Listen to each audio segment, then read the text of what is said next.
Siyempre, ang Q&A natin ay tungkol sa mga kababaihan. Meron na pala tayo dito ang pansit canton, tsaka Ito maang. ngayon ay meron nga pala tayo dito ang pansit canton, maanghang, tsaka hindi maanghang. Tapos meron din tayong ikya, tapos itong drinks natin. Okay, para sa ating unang komento, basahin natin ang comment ni Ope, ang unique na pangalan. Miss Katibiat ko! Okay, basahin natin yung comment niya ha. Magandang araw po. Sa inyong palagay, masasabi na bang nakamit ng mga kababaihan ang tunay na kalayaan ngayon?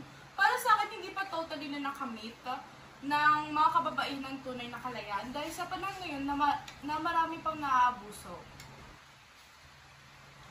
Para sa comment number 2, yung aking kasama naman. Okay. Ayan. Shout out sa'yo, Lucky Titi ko.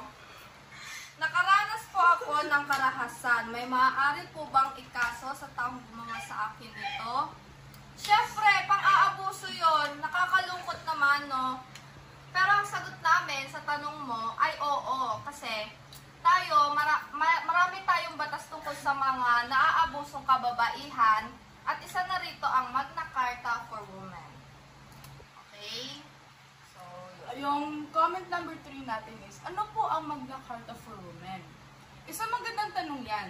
Narito ang kasagutan namin para malinawan ang lahat ng manonood. Ang Republic Act 9710 o kilala din sa tawag na Magna Carta for Women ay isang batas para sa proteksyon ng karapatan pantao ng kababaihan Pilipino na nagdalayo ng tanggalin ang lahat ng uri ng diskriminasyon sa kababaihan. Thank you! Para sa ating ika-apat na komento. Ayan, may nag-comment ulit, pang-apat na nag-comment. Shout out sa'yo. Ay, ano pala half Japanese na mega fuki ko. So, ito po yung tanong niya. Ang ulit ng pangalan. Yeah. Sabi niya, malaki ba talaga na itutulong ng Magna Carta for Women sa mga kababaihan? Siyempre, tiyak na maganda ang dulot nito. Kasi, ang layunin nito, masugpo yung diskriminasyon sa ating mga kababaihan, siyempre, at layunin din itong matulungan ang karapatan natin pantao ng mga babae. Galing sa comment number 5 natin, galing kay Makati Singit ko, maraming salamat po sa mga impormasyon na inyong binigay. Maraming salamat din po sa mga tumutok at nakinood sa aming live stream.